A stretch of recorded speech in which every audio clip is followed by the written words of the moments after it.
Speak sponsored by rxcardclub.com.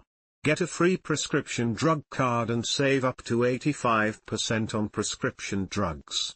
rxcardclub.com. Backyardflock in Franklin County tests positive for bird flu. A backyard flock, non-commercial birds, in Franklin County, North Carolina has tested positive for High Path Avian Influenza, HPAI, a highly contagious virus. This is the first confirmed positive case in Franklin County and the 9th confirmed case in North Carolina since October 1, 2025. The North Carolina Department of Agriculture and Consumer Services has reported the positive case, stating that High has been found in wild birds throughout the state, so reports of positive backyard flocks are likely to continue.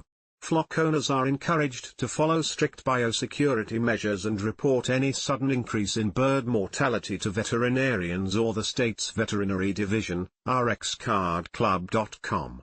Get a free prescription drug card and save up to 80% on prescription drugs. Less than /speak.